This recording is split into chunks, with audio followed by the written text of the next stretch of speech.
안녕하십니까. 이번 시간에 임재의록은 교재가 174쪽부터 시작하겠습니다.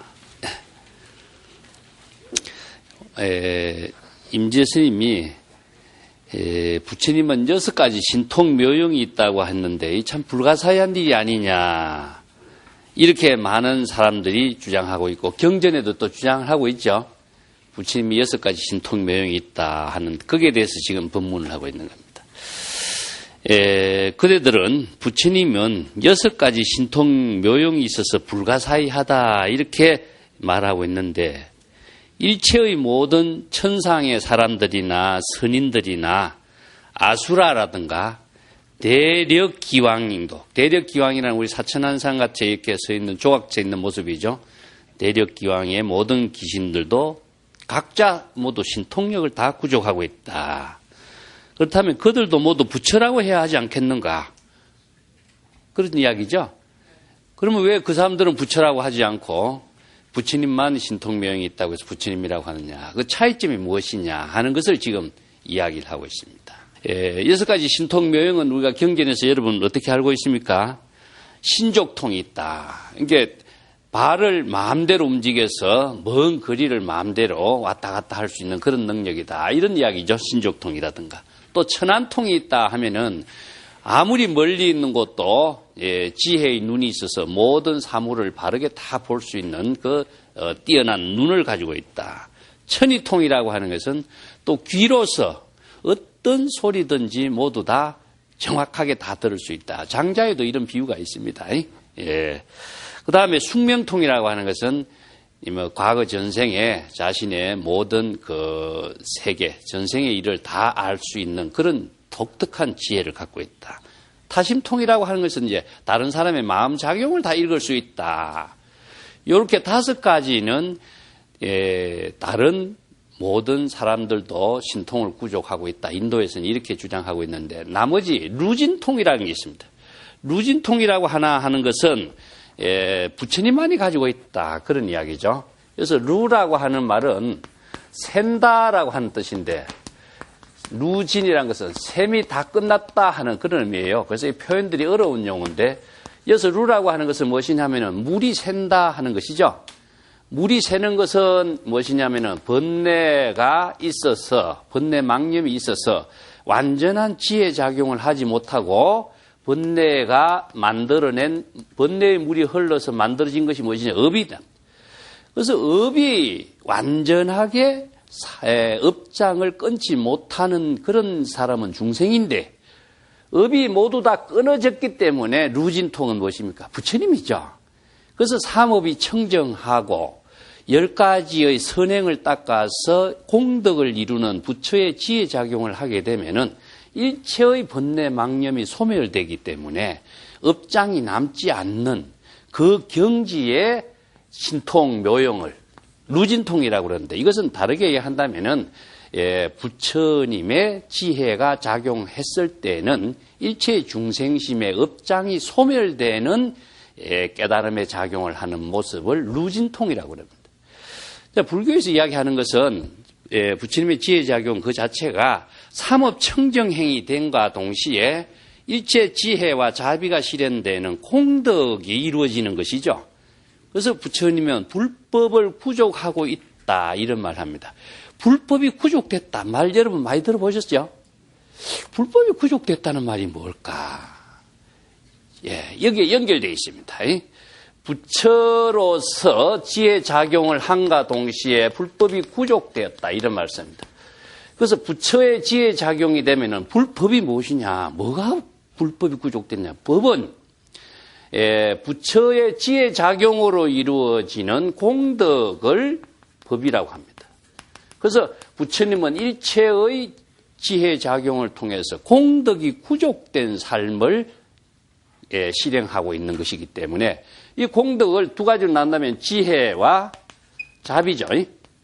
그 지혜와 자비가 실행하는 힘은 어떻게 이루어지느냐 하면은 10가지의 선행을 닦는 거 이루어지는 것이죠. 10선을 닦는데 10선을 나누면은 다르게 한다면은 신구이 삼업으로 이루어져 있습니다. 그래서 불교의 모든 수행은 신구의 삼업을 10선을 닦으면서 이루어졌을 때에 공덕이 이루어지기 때문에 일체의 번뇌 망념의 업장이 남지 않기 때문에 루진통을 이루는 지혜작용을 하는 것이 부처님의 불가사의한 행화다. 이렇게 이야기합니다. 자, 여기서 예를 들었어요. 아수라는 제석천하고 싸워서 그 제석천과 싸움에 패해가지고 84,000 자신들의 권속을 거느리고 연뿔이 구멍 속에 숨었다고 하는데, 그렇다면은 이 또한 아수라도 성인이 아니겠느냐. 이러한 신통 묘용을 다 갖추고 있으니까 이런 이야기죠. 이 이야기가 여러분 처음 들어보셨습니까? 경전에 가끔 나옵니다. 내가 그 오른쪽에 줄을 달아놨는데 보살 첩태경이라고 한 데도 있고 하안경에서도 등장하고 있고 이런 이야기가 자주 나오는데, 아수라는 지옥아기 축생, 인간 천상 아수라 이렇게 하죠.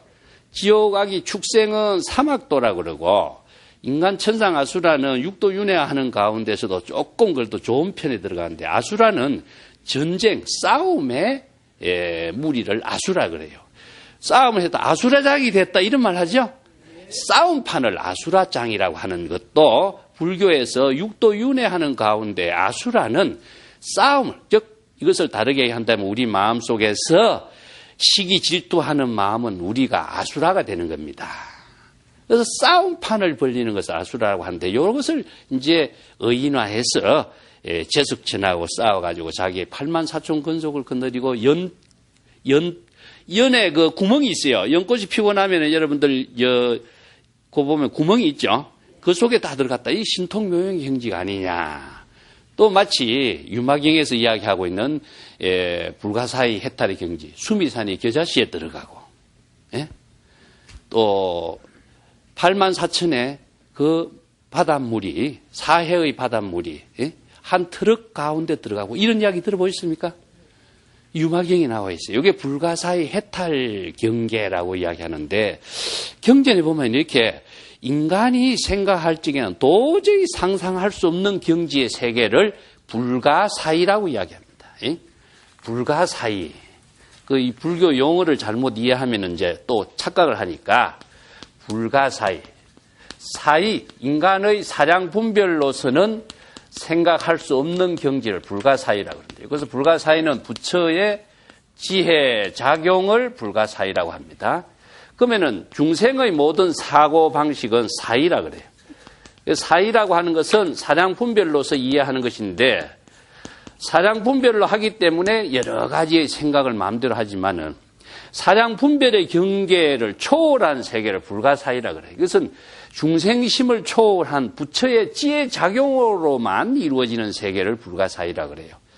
이러한 불가사의 경계의 세계를 유마경에서는 수미산이 겨자씨에 들어가고 또 사해의 바닷물이 한 트럭 가운데 들어간다고 하는데, 그것을 사물과 사물과의 상적 상입 관계가 이루어진다라고 하는 것은 상상할 수가 없죠. 사물에 대한 인식의 세계를 갖고 이야기하는데, 이 문제를 갖고서 경전의 내용을 많은 오해를 해요. 제가 가끔 다른 비유로 했는데, 중국의 유명한 이발이라고 하는 수제가 귀종선살, 마조의 제자 귀종선살을 찾아가서, 내가 10,000권이라는 책을 읽어서 재상이 된 사람인데 온갖 책을 다 읽어도 이해가 되지 않는 것은 없었다. 그렇습니다. 유마경에 수미산이 겨자씨에 들어가고, 수미산은 큰 거고 겨자씨는 적은 거죠. 사해의 바닷물이 한 트럭 가운데 들어간다는 것은 도대체 이해가 안 된다. 이걸 어떻게 이해하고 해야 되느냐 하니까, 귀정선사가 이발이라는 수제를 부르면서 그래요. 당신은 책을 10,000권이나 읽어서 수제가 되었다고 하는데 그 10,000권이나 책은 다 어디로 갔느냐. 자, 일체의 모든 그 책이라고 하는 것은, 대상 경계라고 하는 것은 우리의 마음 속에서 이루어지고 있습니다. 이 때문에 마음 속에 다 수용하고 마음 속에서 펼치는 그 작용하는 것, 이것만큼 불가사의한 작용이 없어. 그래서 마음의 지혜 작용이 불가사의입니다. 그 세계를 이제 여기서 불가사의라고 이야기합니다. 여기도 이제 아수라가 84,000 권속을 거느리고 연뿔이 구멍 속에 숨었다고 하는데 이게 성인이 아니겠느냐. 내가 이와 같은 예를 드는 것은 모두 전생의 업으로 얻은 신통이고 조건에 변하지 않는 것이라고 말할 수 있다. 그래서 전생에 익힌 업으로서 신통 묘용을 부리는 하나의 업을 이걸 업통이라고 합니다. 자, 이게 불교에서 신통과 업통과 그것을 구별하는데 불가사의한 지혜작용은 무엇이냐? 부처님의 지혜작용 루진통으로 이루어진 것은 신통이라고 그래요. 신통은 불심의 지혜작용으로 이루어진 것이고 여기서 전생의 업으로 익힌 것이다. 이걸 업통이라고 하고 또 의통이라고도 이야기합니다. 의통이라 업통이라고 하는 것은 자 익힌 힘이죠. 업이라고 하는 것은 자기가 한 분야에 열심히 익힌 하나의 행위를 말하는데 의비나 의통이라고 하는 것은 뭐가 필요하냐면 대상이라든가 사물이라든가 어떤 경계라고 하는 것이 필요해요. 그래서 여기서 대상과 사물 경계라고 하는 것은 조건을 수반하고 있는 하나의 물건입니다. 어떤 사람이 목수일을 잘한다면 목수일을 하기 위해서는 뭐가 필요합니까? 나무가 있어야 되고, 이제 도구가 있어야 되는 거죠. 이것을 업통이라고 그래요. 의사가 환자를 잘 치료한다라고 하는 것일 때 의사가 환자라고 하는 것이죠. 그러니까 눈으로 어떤 대상과 경계와 사물과 병의 문제점을 이렇게 보고서 익히고 숙달하고 익힌 그 힘을 그걸 의통이라고 그래요. 이것은 한마디로 말해서 기술이 몸에 익은 겁니다. 기술이. 그런데 이어서 신통이라고 하는 것은 의식의 대상 경계가 있으면 안 돼. 조건의 변화도 있어서도 안 되고 오로지 지혜 작용만 이루어져. 그래서 의통이라고 하는 것은 대상과 사물이라든가 경계라든가 어떤 물질이 없으면은 이 업통이라고 하는 것은 작용할 수가 없는 것인데 신통은 무엇이냐 하면은 지혜로 작용하는 힘이기 때문에 언제 어디서라도 조건이 있든 없든 관계없고 사물이 있든 관계없이 마음대로 작용할 수 있는 능력을 갖고 있는 것이 신통입니다. 그래서 무예의 자재란 말 써. 신통은. 이걸 무예의 자재라. 여러분 무예의 자재란 말 많이 들어봤죠? 무예의 자재란 말 많이 씁니다. 임제 원효가 무예박을 두드리면서 무예자재한 행을 실행했다 이런 말도 했죠. 그래서 무예자재한 지혜가 작용하는 것은 불심에서만이 가능합니다. 부처의 깨달음의 마음의 작용으로서 이루어지는 것을 말하고 있어요. 그런데 중생심으로서는 한 분야의 기술을 익힘으로써 그것을 마음대로 실행할 수 있는 거죠. 그런데 전생이란 말 하니까 과거 전생이라 또 생각하죠, 여러분? 불교에서 과거 전생의 업이 좋아서 과거 전생의 인연으로 이런 말 많이 쓰는데 이 과거 전생이라는 말은 무엇이냐 하면은 불교에서 시간론적으로서 이야기하고 있는 전생은 과거란 뜻입니다. 그냥 과거. 그럼 지금 이전은 전부 다 전생입니다. 우리의 몸을 태어나기 이전의 과거의 전생을 말하는 것이 아니고 지금이라고 하는 시간 이전은 무엇이냐? 모두 다 전생이에요. 지금이라는 시간 이후는 모두 다 내생입니다. 아시겠죠? 그래서 과거를 전생이라 하고 미래를 내생이라고 이야기할 뿐이지 꼭 여기에다가 육체적인 몸을 받은 것을 육체적인 몸을 받기 옛날에 이렇게 생각을 하니까 그 과거 전생이라는 것이 육체적인 한계를 기준으로 해서 생각을 하다 보니까 불교가 비불교로 만들어져. 이런 문제점이 있습니다. 그래서 전생은 뭐 전제 후제라는 말도 쓰는데 전생하면은 지금 이전의 모든 시간을 말하고 있습니다. 지난 세월에 익힌 힘 이런 의미예요. 예. 그러나 붓다의 6가지 신통은 그렇지 않다. 색계 사물의 경계에 들어가도 사물에 집착하지 않고 속박당하지 않고 소리의 세계에 들어가도 그 소리에 끄달려서 속박당하지 않고 어떤 향기의 세계에 들어가더라도 향기의 미혹의 떨어지지 않고 어떤 맛의 세계에 들어가도 맛의 미혹에 떨어지지 않고 감촉의 세계에 들어가도 감촉의 미혹에 떨어지지 않고 차별 경계의 세계에 들어가도 차별 경계의 미혹에 떨어지지 않는다. 여기서 안입이 설신이 색성량 미촉법이죠. 예? 그래서 이게 우리가 눈, 귀, 코, 입, 혀 이것이 다 의식이라 의지라고 하는 것은 우리가 모든 삶을 주관하는 주체고 그게 따른 것이 무엇이냐 하면은 어떤 사물을 보고 소리를 듣고 맛을 보고 촉감을 느끼고 자기 나름대로 이것저것 생각하는 그 모든 대상 경계가 다 어디에서 이루어졌냐? 자기의 주관적인 마음 작용에 이루어졌는데 중생은 어떻게 하느냐? 사량 분별을 하다 보니까 대상 경계에 다 차별심을 일으키고 분별심을 맛을 보면 맛에 떨어지고 소리를 들으면 좋은 소리, 나쁜 소리, 싫은 소리에 떨어지고 어떤 모양을 보면 좋은 모습, 나쁜 모양에 떨어지고 이렇게 중생은 사량 분별이 개입되기 때문에 어떤 대상 경계를 보면은 대상 경계에 대해서 차별심을 일으키게 되고 분별심을 일으키게 되고 좋고 나쁜 생각을 일으키면서 만들어진 것이 무엇이냐? 업을 만들고 있다. 이겁니다. 그래서 집착하게 되고 애착을 갖게 되고 얻으려고 하고 구하려고 하고 소유하려고 하고 가지려고 하고 여기에 따른 갈등에서 수없이 많은 망념의 업장을 만들어가는 것이 중생이라고 한다면은 부처는 사이라고 하는 것은 단지 시절 인연의 생명활동으로 그것을 수용할 뿐이다. 그래서 시절 인연의 자기 본분사로서 먹을 때는 먹고 갈 때는 가고 마실 때는 마시고 하지만은 대상 경계에 집착하는 일이 없다. 집착하고 취하려고 욕심을 내고 목적의식을 갖고 추구하는 일이 없기 때문에 그게 따른 부작용으로 이루는 업장은 이루어지지 않는다. 단지 부처의 지혜라고 하는 것은 항상 지금 여기에 자기의 일로서만이 그 실행할 뿐이다. 그렇기 때문에 그 일이 진여의 지혜로 작용하는 일이기 때문에 무예자재하게 자신의 일을 실행하는 거예요. 무예라고 하는 말은 일체에 걸림이 없다.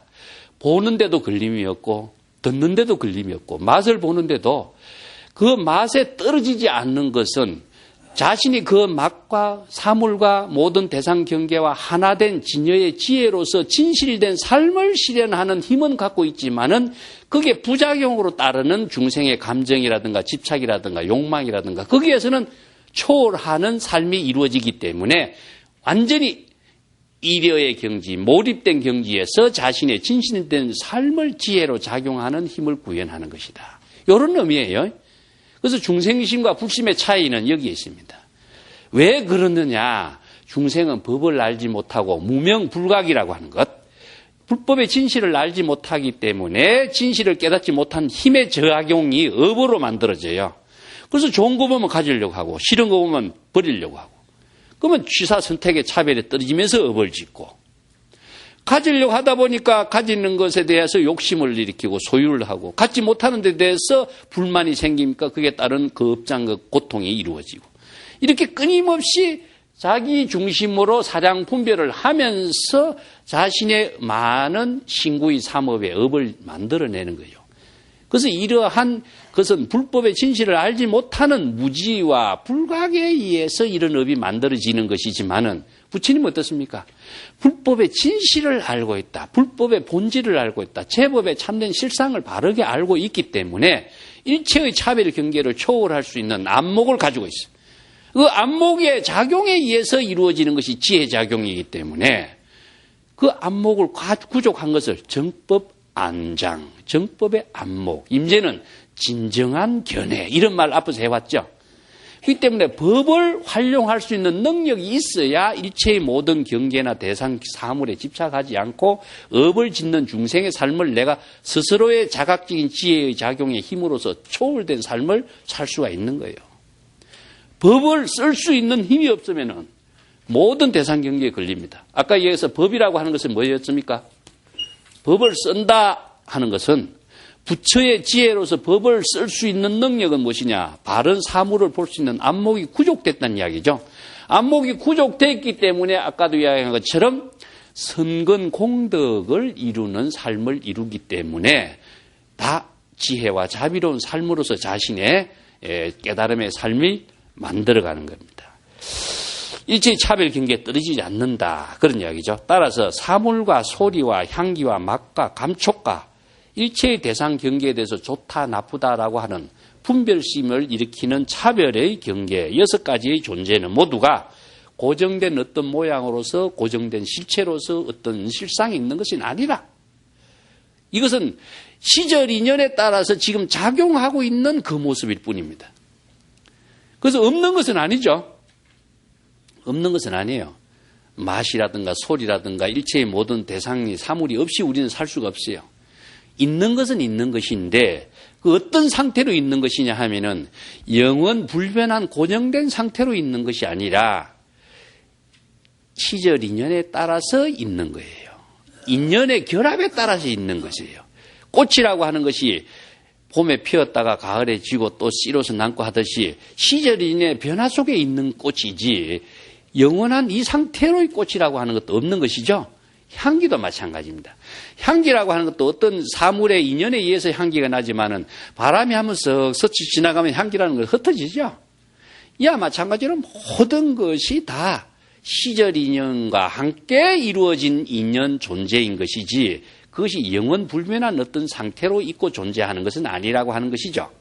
이거에 대해서 바른 진실을 알기 때문에 그 존재한다라고 하는 것도 이름이 있지만 그 이름은 시절 인연에 따른 편의적으로 붙인 이름에 불과하다. 우리들도 그렇지 않습니까? 우리들 각자 이름 있고 모양이 있죠?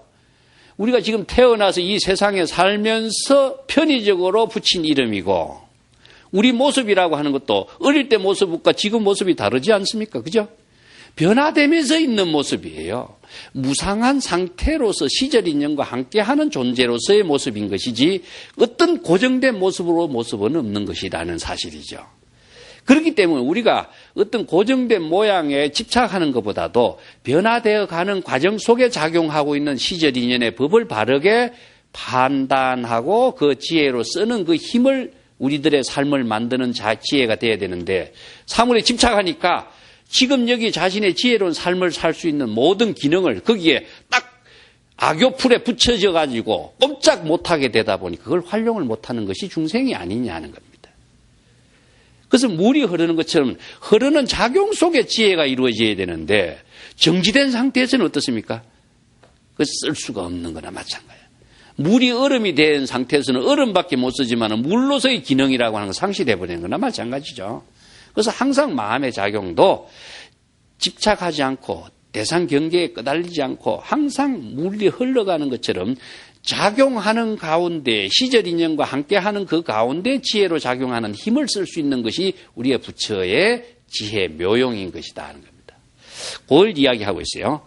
따라서 사물과 소리와 맛과 향기와 감촉의 차별 대상 경계 좋다 나쁘다라고 하는 분별심이 일어나는 6가지의 모든 대상 경계라고 하는 것은 모두가 고정된 어떤 상태로의 모습이 있는 것이 아니고 고정된 모습으로 어떤 실체가 있는 것도 아니다. 그렇기 때문에 여러분 오온이 계공이라는 말도 하죠. 색수상 행식 오온이라고 하는 것이 모두 다 공하다. 이 말이 좀 이상하죠. 색수상 행식이라고 하는 오온이라고 하는 것도 고정된 독자적인 자성이 없다 하는 말을 공하다 이렇게 표현해요. 요걸 이제 반야신경에서 오온 계공이라고 말을 쓰는다. 오온이에서 색이라고 하는 거하고 수상행식이라고 하는 5가지를 말하는데 색은 물질이고 물질과 정신작용 속으로서 이루어진 우리들의 모든 구조가 사물 일체의 모든 법이 고정된 어때로 자체적인 자성이라고 하는 자기의 독자적인 어떤 본성으로서의 그것을 가지고 있는 것이 아니다는 겁니다. 그것을 어떻게 이루냐? 어떤 모양이라고 하는 것도 다 인연에 의해서 이루어졌고 또 우리의 모든 의식의 모든 사고도 수상행식이라고 하는 것도 의식의 모든 정신적인 작용인데 이 의식적인 정신적인 작용의 인식세계라고 하는 것도 시절 인연에 따라서 이루어지고 있는 상태로서의 인식인 것이지 어쩐 고정된 상태로서 인식 상태라고 하는 것은 없거든요. 그래서 변한다 하는 말을 불교에서는 무상이라고 하는데 무상이라고 하는 것 자체는 허무의 상태가 아니라 새로운 자기의 가치 창조의 지혜가 작용하는 에너지이기도 합니다. 우리가 변하지 않는다면 우리가 성장이 안 되고 있고 변하지 없으면은요 우리의 모든 음식물이라든가 의식주의 해결도 불가능하게 되죠. 무상 그 가운데에 삶이 이루어지고 있는 진실인 것이지 무상 그 자체가 잘못됐다, 허무하다, 없는 것이다 이렇게 보는 거 아닙니다. 이게 잘못 본 사람은 무상을 착각을 하고 있는 겁니다. 무상 그 자체가 제법의 참된 실상을 바르게 파악하고 있는 지혜인 것이지 무상하지 않으면요 꽃으로의 상태로 있으면 열매는 언제 맺어지겠습니까? 벼가 항상 씨앗의 상태로 있다면 벼가 성장해서 또 벼를 만들어내야 양식이 만들어지는데 우리가 쌀을 어떻게 만들어겠어요? 모든 생성 변화 그 자체가 생명 활동의 참된 실상이기 때문에 참된 실상 그 자체는 무상의 상태로서만 이루어지고 있는 것이고 그것을 다른 말로 한다면 시절 인연의 작용으로서만 이루어져 있어요. 그런데 모든 존재가 시절 인연의 작용 속에 이루어지는데 내 생각이 그 시절 인연의 작용과 함께 맞추는 지혜가 없으면 나는 어떻게 살 수 있어요? 그래서 불법이라고 하는 것은 모든 존재의 제법 실상과 내 모든 시절 인연의 작용을 바로 볼 수 있는 안목을 가지고 자신의 지혜로운 삶을 함께 여법하고 여실하게 살 수 있는 안목을 갖추는 삶을 말해요. 그것을 갖지 못한다면 자기는 어느 한 부분에서 물이 고여 썩어버리듯이 어느 한 생각에 굳어가지고 자기의 모든 사고가 지혜를 작용할 수 있는 힘을 스스로 망각하게 만들어버려요. 이런 부작용 속에서 자신의 좋은 삶이 만들어진다는 것은 불가능하거든요. 그래서 불법의 지혜라고 하는 것은 항상 생명활동의 지혜를 작용하는 힘을 말하는 것이지 어떤 고정된 형태로서의 어떤 불법 이건 없습니다. 이러한 진실을 바르게 파악해라는 이야기입니다. 그래서 일체의 모든 존재가 고정된 어떤 실체로서의 존재하는 것도 없고 어떤 고정된 모양으로 존재하는 것도 없다. 이것은 왜냐? 시절 인연에 함께 작용하고 있는 존재와 시절 인연과 함께하고 있는 모든 제법의 실상이라고 하는 사실을 깨달아 알기 때문에 무의진인, 의존함이 없는 도인, 도인이라고 하는 것은 시절 인연의 모든 지혜를 함께 작용할 수 있는 그 사람을 도인이라고 그러죠. 도라고 하는 것은 지혜가 작용하는 것인데 지혜가 작용하는 것은 시절 인연의 삶을 함께 지혜로 만들어갈 수 있는 능력을 갖춘 사람이기 때문에 도인이라고 그러죠. 그 도인은 임재가 이야기하는 무의진이라든가 무의도인이라든가 이런 도인은 모든 제법 실상의 모양과 색깔과 형체로서 그 도인의 지혜 작용을 묶고 얽매어 버릴 수가 있겠느냐는 거죠. 어떤 사물이 그 도인의 지혜를 이렇게 묶어버릴 수가 있겠느냐. 그래서 어떤 사물이 도인의 지혜를 막는 것이 아니라 중생심이 사물에 집착하는 것이기 때문에 도인은 일체의 사물의 제법 실상을 바로 알고 있는 것이기 때문에 일체의 어떤 차별 대상 경계가 시절 인연에 따라서 무상하게 변화된다고 할지라도 그 경계에 집착하지 않는다. 얽매이지 않는다. 이런 의미예요. 이 경계를 마음대로 활용할 수 있는 사람이다. 그래서 수처작주라는 것은 자기가 주인이 되어서 모든 경계를 마음대로 활용하는 사람. 이것은 자기가 마음대로 쓴다라고 하는 뜻이 아니라 시절 인연의 모든 지혜를 자신의 삶의 지혜로 만들어 쓸 수 있는 능력을 말하고 있습니다. 그 중생은 모든 경계에 떨어져서 자기가 자유를 잃어버리는 거예요. 부처라고 하는 것은 자신의 지혜를 마음대로 활용할 수 있는 사람을 부처라고 하는 것이지. 부처라고 하는 모습은 실체가 있는 것이 아니라고 내가 항상 이야기했죠. 부처는 지혜가 작용하는 그것을 부처라고 한다. 항상 부처에 대한 이미지를 여러분 선에서 이야기하는 그 정신을 바르게 이해를 해야 됩니다.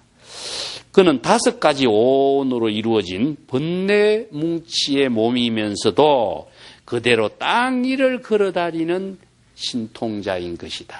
자, 우리 몸이라고 하는 것이요. 이 참 말을 재미나게 했습니다. 이 말이 유마경의 토대를 두고 있는 말인데 여러분 그 175쪽의 유마경의 그 부분 문질품의 이야기가 있습니다. 6가지 신통을 실행한다고 할지라도 번뇌를 다 하지 않는 것이 보살행위다. 이런 말이 있어요. 6가지 신통 모형을 지금 여기 자신의 생활 속에서 자, 신족통, 천안통, 천이통, 숙명통, 타신통, 누진통. 부처가 이 6가지 신통 모형을 갖고 있는데 무의도인도 이 6가지 신통 모형을 가지고 활용을 하고 있는데 이 활용을 언제 하느냐? 이 안입이 설신이 색성량 미촉복 온으로 만들어진 이 몸을 가지고 이 땅 위에서 그대로 실행하고 있다. 유막의 이 말이요. 자, 유막은 번뇌적 보리란 말씀입니다. 번뇌를 떨쳐버리고 깨달음을 얻는 것은 불법이 아닙니다. 이것은 취사선택이 떨어진 거죠. 번뇌와 보리라고 하는 것은 둘이 아닌 경지의 지혜를 작용합니다. 예, 번뇌, 적이라고 하는 말을 쓰고 있어요. 예, 보리. 번뇌는 중생의 번뇌망념이고, 번뇌를 깨닫는 것을, 이걸 깨닫는 것을 보리라고 그러죠. 그러면 번뇌와 보리, 즉 중생심과 불심은 둘이 아니다. 여기서 적은 불이의 말이에요. 불의의 경지에서 작용하는 힘을 그 유마는 불이 법문이라고 그랬죠. 그러면 불이라고 하는 말의 참된 의미는 무엇이라고 내가 지난번에 이야기했습니다. 불의는 어떻게 이루어집니까? 진여에서, 자신의 마음에서 이루어지죠. 응? 진여에서 이루어지는, 본래의 불심에서 이루는 것, 초발심에서 이루어지는 것이 바로 정각이죠. 초발심하고 정각은 둘이 아니라고 그랬죠. 초발심의 지혜의 작용이 바로 정각인 겁니다. 그렇기 때문에 번뇌를 없애려고 하면 중생이 되지만 번뇌를 없애려고 하는 그 생각을 일으키지 않고 바로 자신의 지혜로운 삶을 실행하는 것이 다름 아닌 번뇌적 보리의 삶이 돼요. 이 임재가 하는 법문도 그래요. 오온으로 이루어진 이 몸뚱이지만은 이 오온으로 이루어진 이 몸뚱이를 가지고 지금 여기에서 바로 땅 위를 걸어다니면서 6가지 신통묘용을 실행하는 사람이 무의도인이다. 왜 그렇겠어요? 번뇌 망념을 없애려고 하고 깨달음을 구하려고 하면 중생이 됩니다. 그렇지만 번뇌를 없애려고도 하지 않고 깨달음을 구하려고도 하지 않아. 본래 그대로의 진여의 지혜로서 지금 여기 시절 인연에 따라서 갈 일 있으면 걸어가는 것이 신족통이요. 누구의 말을 듣는 것이 누굽니까? 예? 천이통이요. 단 누구의 마음을 듣고 이렇게 마음을 읽어가는 것이 다심통이요. 예? 또 자기의 지난 것을 잘못된 것을 반성하는 것이 숙명통이요. 지금 여기에 깨달음의 지혜로운 삶을 사는 것이 바로 루진통이야. 지상에서 생활하는 그 자체가 깨달음과 육신통을 실행하는 것이 무의도인의 삶이지 부처만이 육신통을 한다면 그럼 그 부처는 어디 있느냐? 그러면 누구나 부처가 돼야 되는데 다른 사람 부처가 되지 못한 사람은 육신통 발휘 못할 거 아니냐? 임재가 이걸 철저하게 답하는 겁니다. 이 잘못된 가치관, 허망된 생각, 부처가 되려고 하는 사고, 번뇌를 없애려고 하는 망념, 깨달음을 구하려고 하는 생각까지도 다 비워야 이런 육신통의 묘용을 지금 여기 자신의 지행신통으로 이룬다. 그래서 방거사가 뭐라 그랬습니까? 방거사의 유명한 그 마조를 참문하고 하는 말 있죠. 신통묘용은 물을 깃고 나무를 운반하는 것이다 그랬죠? 이제 기억이 납니까? 예. 자, 신통묘용. 자, 여기서 신통은 무엇이냐? 이것은 불심을 신통이라 그래요. 신이라고 하는 것은 마음을 어째 신이라고 그랬습니다. 마음을 통달했다 하는 것은 어떤 마음을 통달했겠어요? 중생심을 초월한 마음을 말이야. 그럼 묘용은 무엇일까? 이것은 묘라고 하는 것은 불가사의란 말을 묘라고 합니다. 불가사의한 지혜작용. 그래서 불심의 지혜작용. 불심의 지혜작용은 무엇이냐? 바로 지금 이 몸으로 지상에서 시절 인연에 따라서 나무를 운반할 때는 나무를 운반하고 일을 할 때는 일을 하고 물을 기를 때는 물을 깃는 시절 인연의 지혜를 작용하는 것, 무심의 경지에서 지금 여기 자신의 본분사의 일을 하는 것, 이것이 바로 신통묘용이 아니고 뭐냐? 굳이 신통묘용을 실행하려고 하면은 중생이 돼버려요. 부처가 되려고 하면은 내가 중생이 돼. 부처인 내가 바로 중생이 돼버린다 이겁니다. 이게 불법의 묘용인데 무엇을 그래 구하려고 밖을 추구하고 아까 이야기했죠. 구하려고 하면은 모두 다 고통을 추구하는 것이다. 이것이 바로 어리석은 중생이다 이겁니다. 단지 우리가 그렇다면 불법을 모르고 그러면 일상 사람이 그게 가능하냐?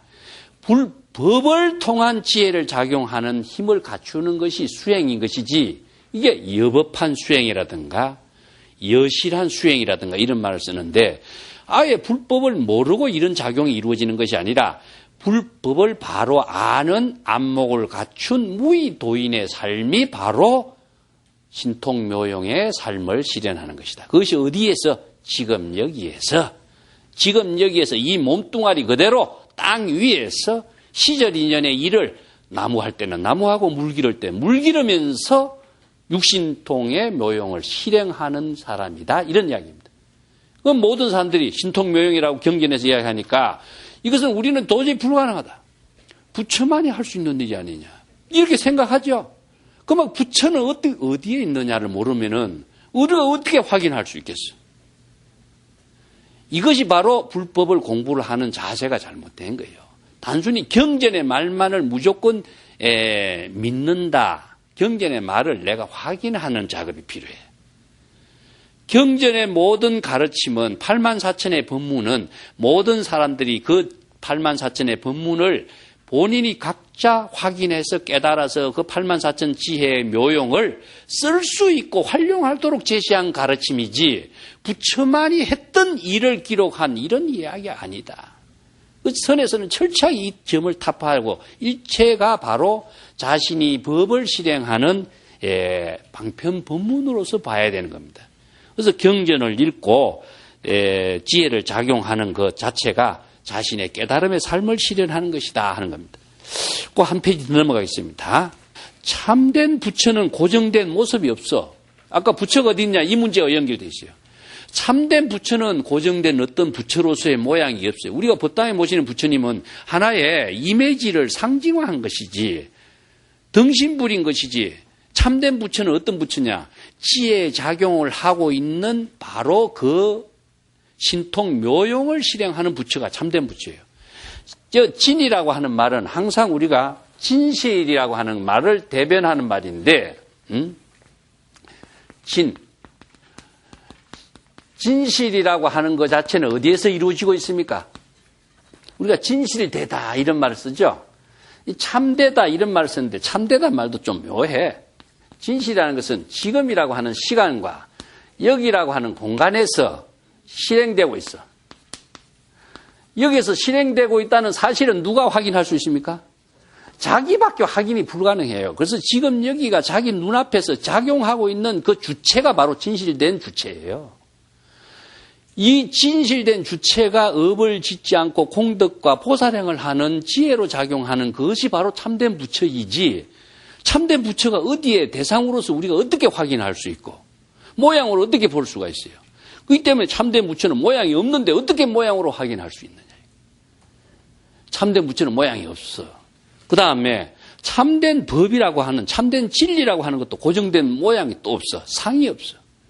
그러면 참된 부처와 참된 법이라고 하는 것은 과연 뭐냐는 겁니다. 우리가 부처, 법 이것을 가지고 불법 수행의 구도적인 삶을 평생 살고 있으면서도 부처나 법이라고 하는 말에 대해서 자신의 독자적인 안목이라든가 바른 방향과 바른 방법에 지혜를 작용할 수 있는 힘을 체득하지 못한다면 엉뚱한 길에서 헤매다가 한 생애를 마친다 이겁니다. 그래서 참된 부처는 모양이었고 참된 법이라고 하는 또 고정된 어떤 형태로서의 실상이라고 하는 것은 없어요. 아까 없다라고 하는 것은 무엇입니까? 법이라고 하는 것은 제가 시절 인연에 작용하는 모든 인연에 의해서 이루어지는 그 실상을 법이라고 그랬죠.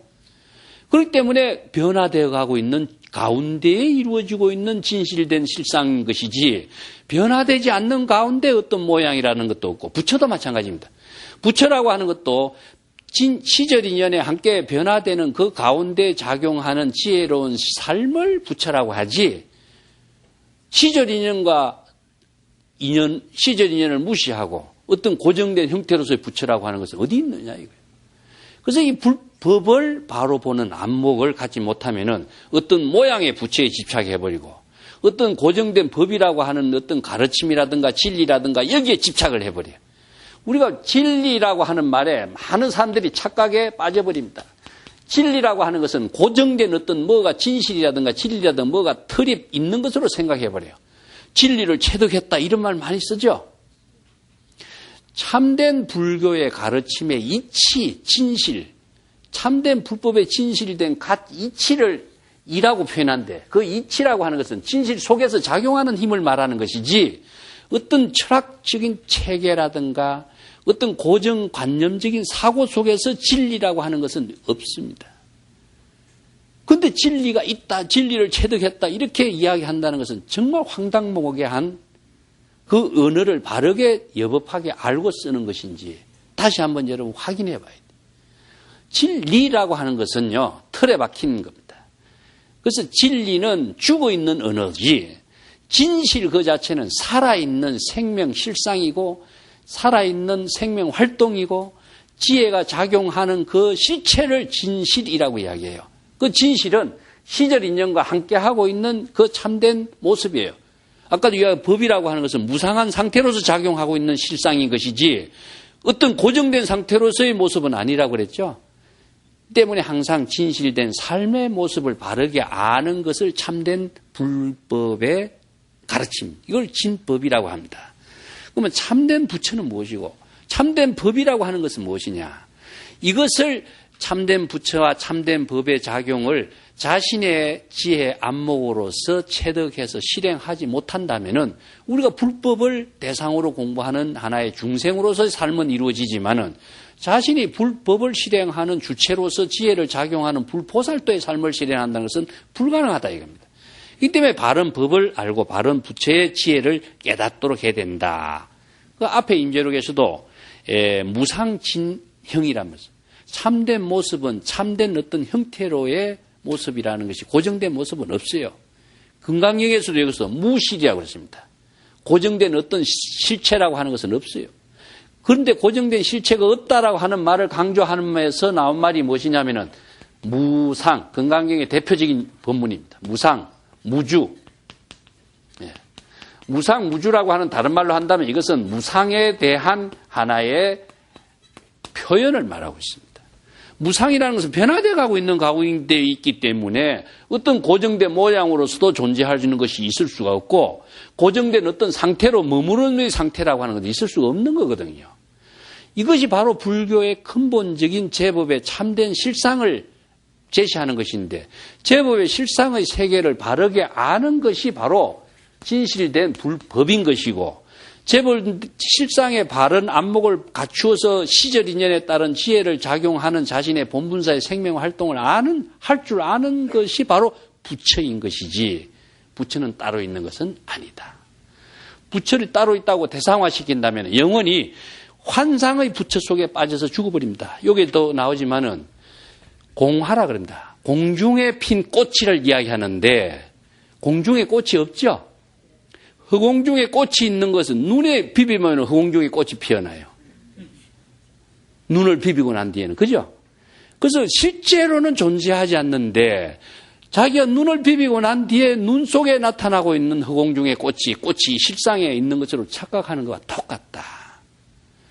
이 거울에도 비해요. 거울에 자기의 모습을 보고 자기의 모습이 비친 것이 거울인데 거울 속에 자신의 모습이 실제 하는 어떤 모습으로 존재한다고 착각하고 있다. 이게 중생의 착각이다 이겁니다. 그래서 진실을 바로 보지 못하는 사람은 이런 환상과 착각 속에서 실제 하는 부처나 어떤 법이라고 하는 존재가 있다고 하니까 그 착각 속에서 전도몽상하고 착각하고 존재하지 않는데 존재한다고 집착하고 그것을 구하려고 하는 것이 중생의 업을 짓는 모습이다. 이러한 참된 진실을 바로 알지 못하는 것이 무엇이냐 하면 중생이고 진실된 법을 바로 아는 것을 바로 진실된 법을 바로 알기 때문에 일체의 허황된 착각과 전도몽상의 착각에서 벗어나 시절인의 진실된 삶을 지혜의 안목으로 실행하는 사람을 바로 부처라고 한다. 그래서 항상 여기서 이 몸뚱아리가 오온으로 이루어졌지만은 오온을 없애려고 하고 번뇌를 없애려고 하는 그런 어리석은 중생의 착각에서 벗어나서 이 몸 그대로 시절 이전에 자기의 본분사의 지혜를 어떻게 실행할 것인가 하는 것이 바른 불법의 공부인 것이지 안목은 갖추지 않고 이것을 없애려고 하고 뜯어곤치려고 하고 바꾸려고 하는 생각에 빠져 있으니까 허황된 삶에서 벗어나지 못하는 업을 짓는 중생이다. 이것을 바르게 알도록 임재가 지금 경고하는 겁니다. 자, 오늘 이야기는 여기까지 하고